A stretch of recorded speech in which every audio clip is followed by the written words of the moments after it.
सभा में इतनी अक्सरियत हासिल कर ले कि भारत के सेकुलर आइन को हिंदुइज्म के आइन में बदल सके। इसलिए इस बार मोदी की नजरें जुनूबी रियासतों पर लगी हुई हैं। अमेरिका ने इंडिया को कहा है कि इंडिया मदर ऑफ डेमोक्रेसी है। मोदी साहब की जो पॉपुलैरिटी है मेरे ख्याल में वो सब चढ़ के बोल रही है। उनका इलेक्शन जीतेंगे और एक लैंडस्लाइड करेंगे, इसमें कोई शक नहीं है। इनका जो सर्वे किया था 543 सीटों में से उसमें एनडीए के खाते में यहां पर 390 सीटें जाती हुई नजर आ रही हैं। भाई इंडिया गठबंधन जो है वो 100 से भी नीचे जाता हुआ नजर आ रहा है। अदर्स के खाते के अंदर 57 सीटें। इसके अलावा भारत का एक एक शहर के अंदर मेरी दोस्तियां हैं, मेरी मोहब्बत है, प्यार है, सबको पता है, इसमें कोई बात नहीं है। और I am proud, I have a pride कि पाकिस्तान ने अपने तमाम एयरपोर्ट्स आउटसोर्स करने का फैसला कर लिया है। सरकार भारत को तोड़ देगी और फिर हम देखेंगे कि खालिस्तान भी बनेगा और कश्मीर भी बनेगा पाकिस्तान। चुप हो जा सातवीं फेल, चुप। अब भारतीय इलेक्शन की अगर मैं बात करूं तो मोदी ने हमेशा इंतहा पसंदी कह लें, दहशतगर्दी कह लें, मुस्लिम दुश्मनी कह लें, पाकिस्तान के खिलाफ भाषणबाजी को अपना हथियार बनाया इंतखाबात जीतने के लिए और इसी बुनियाद पर इंतखाबात जीते हैं। और मोदी को हमेशा जो कामयाबी है ये भी ज़रा सुन लीजिएगा, शुमाली रियासतों से मिली है जहाँ पर क्या है, गुर्बत है, जहालत है।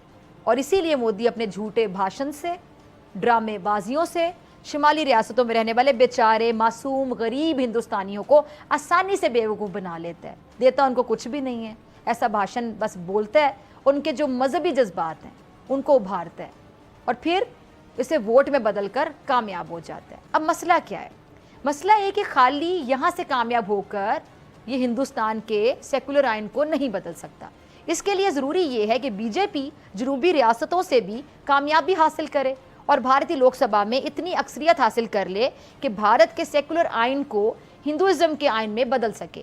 इसलिए इस बार मोदी की नज़रें जुनूबी रियासतों पर लगी हुई हैं जहाँ कारोबार है, बिजनेस, तरक्की करती हुई मईशत है, जहाँ के बाशिंदों की फीकस आमदनी बाकी रियासतों से बहुत ज़्यादा है।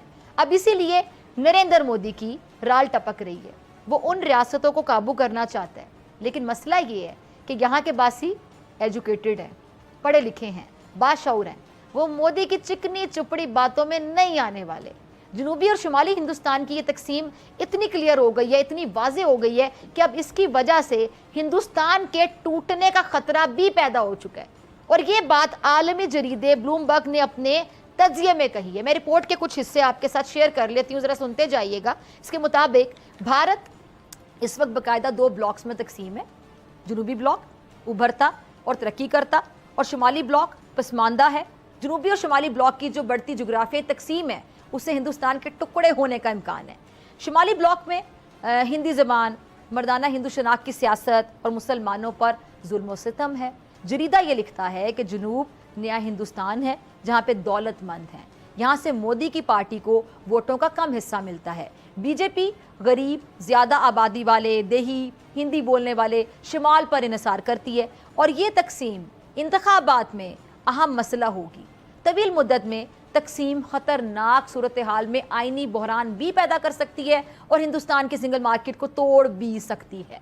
जोग्राफियाई तकसीम अक्सर ममालिक की तरक्की पर असरअंदाज होती है और ये आलमी जरीदे का तज्जिया है कि हिंदुस्तान की 28 रियासतों में से जनूबी 5 रियासतें आंध्र प्रदेश, कर्नाटक, केरला, तमिलनाडु और तेलंगाना में 20% आबादी है और ये शहरी और अमीर लोग हैं और बेहतर हुकूमत और तालीम और इमलाक के हकूक़ बेहतर कार करते हैं। और इस ब्लॉक ने आप कह लें कि इंटरप्राइज और बेहतरीन जो मालियाती निज़ाम है उसको फ़रोग दिया है और जुनूब का हिंदुस्तान के GDP में हिस्सा जो बनता है वो तकरीबन 31% है।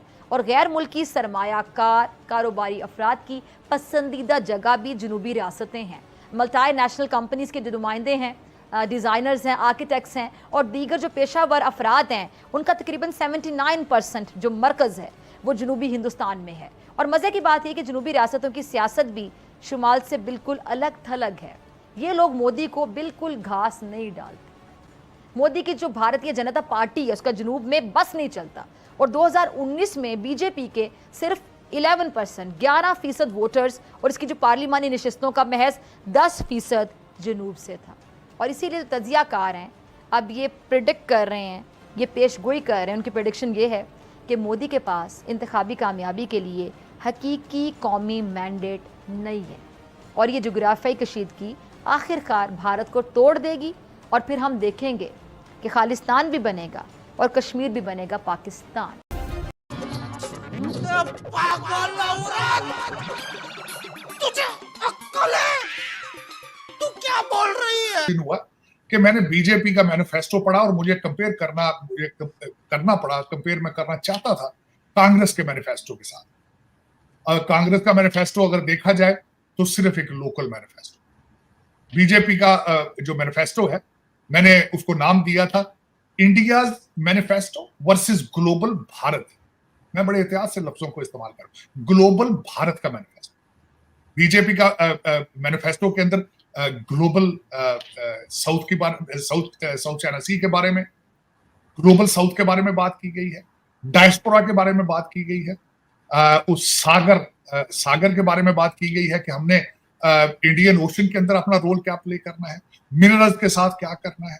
तो एक ग्लोबल वर्सेस इंडिया, तो एक कंपैरिजन इसका मैं कर सकता हूं, लेकिन उसके अंदर मैं यहाँ पे ये भी बताना चाहूंगा कि मैं जो मजीद इस चीजों को पढ़ता हूं और मैं समझता हूं कि Congress party is equal to a Liberal Party of England और डेमोक्रेट पार्टी ऑफ अमेरिका, और BJP is far right, business friendly, और दूसरा फेथ बेस्ड, और ये सारी चीजें this makes them as the Republican Party of America. तो मेरे ख्याल में इस वक्त आरजू जो मोदी साहब की जो पॉपुलैरिटी है, मेरे ख्याल में वो सर चढ़ के बोल रही है, उनका इलेक्शन जीतेंगे और एक लैंडस्लाइड करेंगे, इसमें कोई शक नहीं है। मैं I have gone to India, I have seen it with my eyes. मेरा फिर दोबारा जाने का प्रोग्राम है, वहां जाने का जाना है। मैंने आपको बताया था कि I am interested to deliver some lectures on geopolitics and geoeconomics, उसके हवाले से जाऊंगा और फिर दोबारा इलेक्शन को मैं देख कर आऊंगा अपनी ऑब्जर्वेशन। लेकिन आई एम वेरी प्लीज्ड कि मोदी साहब has a list of accomplishment, इसमें नो क्वेश्चन अबाउट इट। उनके जो 10 साल हैं कंपेयर किया जाए तो पिछले सालों से, there is not a single leader who has delivered this much. अब मैं कई दफा कोशिश करता था शायद नेहरू के इक्वल, लेकिन मेरे ख्याल में he is larger than Nehru right now. Nehru साहब के ऊपर भी कई एलिगेशंस थी, चीजें थी, उस वक्त सोशल मीडिया मौजूद नहीं था, इतने ऑप्टिक्स खुल के सामने नहीं आते थे। एक चीज जब होती थी और उसके 5 साल बाद पता चलता था कि ये क्या हुआ है। तो मैं I am a huge fan of history of सब कॉन्टिनेंट, जिसमें ना सिर्फ मैं इंडिया, तो अभी कल बना है पाकिस्तान, इससे पहले इस रीजन के अंदर जो होता रहा है, जिस तरीके से इन्वेजन्स होती रही हैं, कॉलोनियलिज्म था, यहाँ पे जंगें होती रही हैं, मैं सारा उसको इन डिटेल अब दोबारा पढ़ रहा हूँ मैं उसको, और मैं I am very much interested. लेकिन मेरे ख्याल में इंडिया विल राइज, लेकिन इंडिया की राइज होगा अगर वहां पे मोदी साहब या किस तरह मोदी साहब की तरह का नेशनलिस्ट लीडर आगे आएगा तो फिर ही तरक्की कर पाएंगे। अगर यहाँ से कुछ पीछे हटे, कोलिजन की तरफ गए, दुनिया के अंदर मैं ये आरज़ू सिर्फ भारत के हवाले से नहीं कह रहा हूँ, जहां भी कोलिजन गवर्नमेंट्स होती हैं तरक्की रुक जाती है। वो पार्टियां एक दूसरे के साथ तनकीद बराए तनकीद लड़ते हैं, अपनी पार्टी लॉयल्टी की बेस पे लड़ते हैं। अमेरिका की मिसाल आपके सामने होनी चाहिए, कांग्रेस के निचले हाउस के अंदर रिपब्लिकन है, सेनेट के अंदर डेमोक्रेट है, तो कुछ भी हासिल नहीं हो रहा है वहां। तो यही हालात पहले अगर देखा जाए तो प्री मोदी हालात भारत के भी यही थे, एक दूसरे के साथ सारा दिन लड़ते थे, पार्टी के साथ सियासी अपनी उसके बेस पे, और उसमें नुकसान कंट्री का होता था, नुकसान वोटर्स का होता था। मेरे ख्याल में India has moved away from it, और उनकी तरक्की का सीक्रेट भी यही है, otherwise it was not possible जो उन्होंने अचीव किया है, नॉट ओनली नेशनली बल्कि इंटरनेशनली। बिल्कुल सर, लेकिन साथ अभी हम ये भी देख रहे हैं कि जब रिजल्ट्स आएंगे तभी वहां पे सही सूरत हाल पता लगेगी, क्योंकि पाकिस्तान की तरफ पहले से तो रिजल्ट पता नहीं होता। लेकिन भारत का एक एक शहर के अंदर मेरी दोस्तियां हैं, मेरी मोहब्बत है, प्यार है, सबको पता है, इसमें कोई बात नहीं है, और I am proud, I have a pride. बिल्कुल ऐसे ही सर, मुझे भी बहुत प्यार मिला है वहां से, और अब तो जब से मैंने वो घर भी देखा है अपने दादा का तो और भी ज्यादा अटैचमेंट हो गया। मैं जाऊंगा, मेरे लिए बड़ा इमोशनल था वो वीडियो को आपका देखा, और मैं सोच सकता हूँ कि आपकी क्या फीलिंग्स हैं। बिल्कुल ऐसे ही sir, thank you so much कि आज आपने ज्वाइन किया, बहुत शुक्रिया, थैंक यू।